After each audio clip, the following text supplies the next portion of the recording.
Assalamualaikum warahmatullahi wabarakatuh.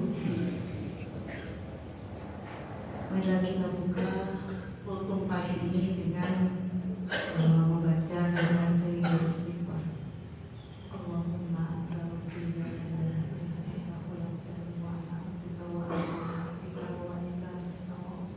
A'udzubika min syarri ma sana'tu wa a'udzu bika min ni'matika 'alayya wa a'udzu bika min dzambi faghfirli fa innahu la yaghfiru dzunuba illa anta. Rabbi sholli li wa yassir amri wa uqdatan min lisani yafqahu qawli. Allahumma sholli ala Muhammad wa ala ali Muhammad kama shallaita wa ala ali Ibrahim. Rabbi auzi'ni an ashkura ni'mataka allati an'amta 'alayya wa ala walidayya wa ala syuhada'i wa ghfirli bi rahmatika li ibadika sholihin. Bapak Ibu yang kami muliakan, jamaah subuh yang dimuliakan Allah, puji syukur kita panjatkan kepada Allah Subhanahu wa Ta'ala atas segala limpahannya, sehingga Bapak Ibu diringankan kakinya untuk menuju rumah Allah, rumah suci ini, untuk melaksanakan sholat subuh berjamaah yang sebelumnya sudah melaksanakan sholat sunnah rawatib. Dan juga mudah-mudahan apa yang sudah dilaksanakan Bapak Ibu ini mendapatkan pahala dari Allah Subhanahu wa Ta'ala. Salam dan salam tak lupa kita panjatkan kepada junjungan Nabi kita, Nabi besar Muhammad Sallallahu Alaihi Wasallam, sebagai uswatun hasanah kita. Semoga telah kita mendapatkan syafaatnya di akhirat kelak. Selamat datang kepada para tamu yang dimuliakan Allah yang bersilaturahmi di Masjid Jumbo hari ini. Mudah-mudahan menjadi pembuka mata bagi tamu untuk bisa menerapkan apa yang sudah dilaksanakan di Masjid Jumbo hari ini dan menjadi implementasi di masjidnya masing-masing. Pada kesempatan kali ini izinkan saya untuk menyampaikan hal-hal yang berkaitan dengan gizi, terutama pada saat pasca Lebaran. Bagaimana tubuh kita mereset kembali ke arah normal, di mana sebelumnya kita telah melakukan puasa Ramadan selama 30 hari, kita telah melakukan upaya detoksifikasi untuk membersihkan tubuh kita dari segala racun. Kemudian Lebaran, kadang-kadang kita lupa diri untuk melakukan overeating, makan secara berlebihan, di mana sering kita makan opor, rendang, kemudian sambal goreng receh, ditambah kue-kue Lebaran yang tinggi gula seperti nastar, kastengel, kue semprit, ya, kue kikik lainnya. Belum lagi ditambah dengan acara sawalan yang menunya juga tidak jauh berbeda dengan menu Lebaran. Nah, ini bagi kita yang memiliki penyakit-penyakit metabolis seperti gula darah, asam urat, kolesterol tinggi, jantung, ataupun orang-orang yang sehat, perlu untuk bisa mengendalikan diri atau mereset tubuh kita agar kembali ke normal. Pasca Lebaran ini kadang-kadang membuat hati kita sering termenung apa yang harus kita lakukan. Males, ngapa-ngapain males, ya, karena memang tubuh yang tadinya istirahat berpuasa tiba-tiba mengkonsumsi secara berlebihan makanan-makanan yang sifatnya berat, tinggi santan, tinggi kalori, ya, sehingga ini menyebabkan tubuh kita yang tadinya istirahat bekerja serba cepat, dari diam, dari tidur langsung berlari, otomatis menjadi lemes, tak berdaya. Jadi ngapa-ngapain males, mager. Belum lagi dalam istilah psikologi ada istilah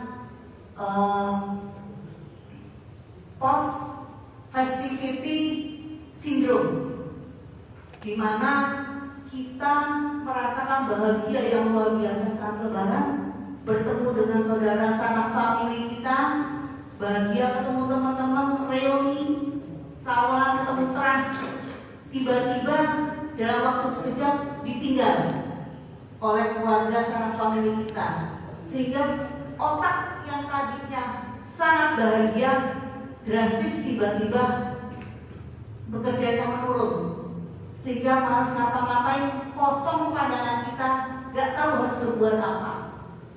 Ini memicu kita juga untuk makan secara tidak sadar.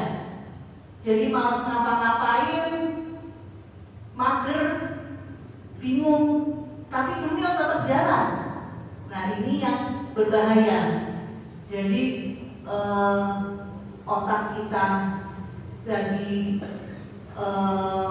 menyesuaikan diri dengan irama tubuh kita, tiba-tiba juga disuruh makan. Akibatnya ini tubuh kita yang puasa sudah turun 2-3 kilo menjadi naik lagi. Kadang-kadang naik dengan secara drastis, dalam waktu seminggu bisa 2-3 kilo.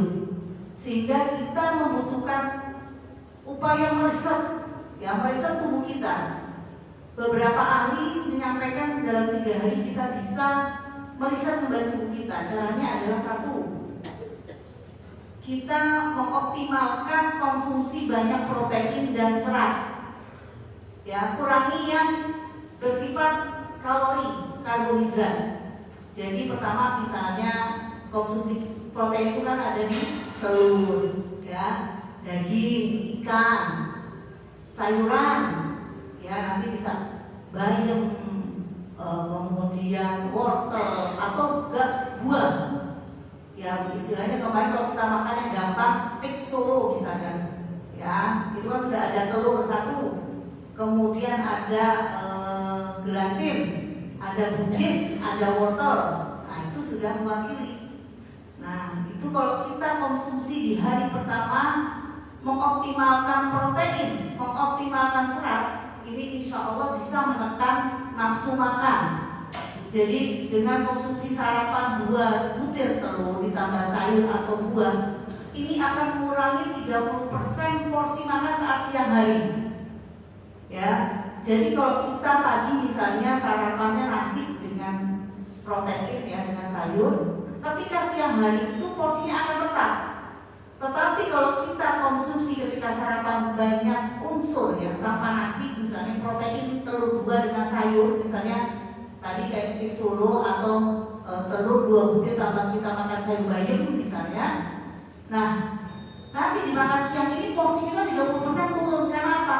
Protein ini menekan nafsu makan, sehingga kita nggak mau makan banyak, jadi sedikit aja kenyang. Tuh. Kemudian nanti juga diiringi dengan malam juga seperti itu, di hari pertama. Jadi optimalkan tidak konsumsi nasi. Ini ada nastar ini, jangan dulu, karena 3 butir nastar itu kalorinya sama dengan sepiring nasi. Nah, kita nggak sadar nastar enak banget atau kastengel enak banget, 3 butir sama dengan sepiring nasi kalorinya karena di dalam nastar ada mentega, ada gula, ada tepung. Nah, ini yang bisa meningkatkan kalori begitu. Untuk hari pertama dan sampai hari ketiga, optimalkan kita banyak makan protein dan serat. Serat ini juga berguna untuk menangkap kalori dan lemak yang tertimbun ketika kita makan besar sewaktu Lebaran, ditarik oleh sayuran ke dalam buang air besar. Jadi kita banyak makan sayur itu narik lemak sebenarnya sama narik kalori, sehingga kita terbuang. Jadi mengurangi lemak yang ada di dalam tubuh. Nah itu 3 hari. Hari kedua kita optimalkan upaya menurunkan proses radang. dengan mengkonsumsi tambahan yang tadi ya, protein sayur tambah konsumsi jahe dan kunyit, kasih air panas misalnya ya, dan tidak mengkonsumsi santan atau gorengan, karena santan dan gorengan ini menyebabkan peradangan di tubuh kita sehingga resiko terjadinya plak pada pembuluh darah. Nah, saya pernah melihat teh isinya itu serai, jahe, kunyit itu dikonsumsi, atau bikin sendiri lah, diiris-iris ya, atau dikeprek jahe sama kunyit, tapi jangan dikasih gula ya, dikasih air hangat saja. Ini menurunkan peradangan di tubuh sehingga badan akan semakin bugar. Tuh. Kemudian tingkatkan konsumsi air putih, kurangi air yang berwarna ya. Air putih 2 sampai 3 liter per hari tergantung berat badan. Semakin gemuk, kebutuhan air semakin tinggi. Ya, semakin badannya kecil, berat badannya kecil, kebutuhan airnya berkurang. Jadi 30 sampai 40 cc per kilogram berat badan. Nah ini, karena kenapa kita membutuhkan air yang besar? Karena air ini yang menarik lemak, ya, lemak kalori ke dalam kencing kita. Jadi pasca lebaran kita naik berat badan, sebenarnya berat badannya banyak kandungan dari air. Nah air itu menempel di lemak. Nah ketika kita banyak minum air putih, maka air itu akan ditarik oleh air yang kita minum. Jadi air yang menempel di lemak itu ditarik oleh air yang kita konsumsi, sehingga otomatis berat badan kita akan berkurang. Kemudian yang ketiga, upaya mereset tubuh kita itu adalah dengan tidur detox ya, dan olahraga yang menyenangkan. Jadi olahraga menyenangkan itu pertama harus dilakukan 30 sampai 1 jam setelah makan. Ya, olahraganya bahagia, tidak kemerungsung. Ya, jadi olahraganya jalan cepat tapi santai. Kalau bisa ngajak teman, jadi bisa kita ngobrol-ngobrol. Jadi jangan langsung lari maraton atau lari 10 kilo, 5 kilo, jangan. Ya, apalagi kita yang tidak terbiasa. Jadi olahraga yang menyenangkan. Karena apa? Dengan olahraga yang menyenangkan menimbulkan efek dopamin, ya, dan juga menghilangkan hormon-hormon yang bisa meningkatkan stres tubuh. Ya. Jadi kalau yang stres tubuh akan meningkatkan kolesterol dan juga akan meningkatkan daya nafsu makan kita yang berlebihan, stres. Jadi upayakan kita berolahraga yang menyenangkan. Dan yang terakhir adalah tidur detoksifikasi. Apa tuh tidur detoksifikasi? Tidur detoksifikasi adalah tidur saat 4 sampai 6 jam setelah makan. Jadi kalau kita buka puasa Syawal atau makan jam 6 atau jam 7 sudah nggak makan lagi malam, bolehnya minum air putih saja, ya. Tuh. Kemudian gadget sejam sebelum tidur dilepas, nggak usah megang. Jadi kadang-kadang anak-anak remaja itu malah tidur megang handphone, nggak akan tidur karena sinarnya itu. Padahal otak tuh butuh istirahat. Dengan adanya handphone itu kita jadi mikir, ya, otak akan melihat terus, baca, mikir. Padahal otak itu butuh istirahat, sehingga harusnya sejam sebelum tidur handphone dijauhkan. Tapi kalau misalnya handphone jauhkan dan nyetel kuota nggak apa-apa, asal tidak membaca. Atau nyetel pengajian boleh, tapi agak jauh dari posisi kita. Jangan kita posisinya begini, sejam sebelum tidur. Nah ini yang mengurangi detoksifikasi. Kemudian juga jangan lupa sebelum tidur sesuai dengan tuntunan Rasulullah berdoa. Gimana kita tuntunannya itu berwudu. Kemudian juga bersihkan tempat tidur kita. Kemudian bahu kita ke kanan ya, ke kanan karena memang posisi jantung. Kemudian kita mengucapkan mengaji ayat kursi, Qul a'udzu An-Nas, Al-Ikhlas, Al-Falaq, ya. Dan yang terakhir adalah memaafkan orang lain. Ini yang dicontohkan oleh sahabat Rasulullah. Kunci surga adalah salah satunya ketika mau tidur memaafkan orang lain. sehingga tubuh kita menjadi tenang, los ketika mau tidur. Dan terakhir baca doa sebelum tidur. Itu tidur detoksifikasi. Nanti kita lihat setelah 3 hari ini tubuh kita akan semakin bugar, kemudian pegel-pegel, kemudian rasa mager itu akan insya Allah hilang ya dengan apa yang dilakukan ini. Nah, mulai dari hari ini mudah-mudahan Bapak Ibu jamaah masjid kalian bisa menerapkan. Dan jangan lupa jadi makan jangan berlebihan. Misalnya makan enak ini, kemudian makan enak boleh makan tapi stop, jangan berlebihan ya.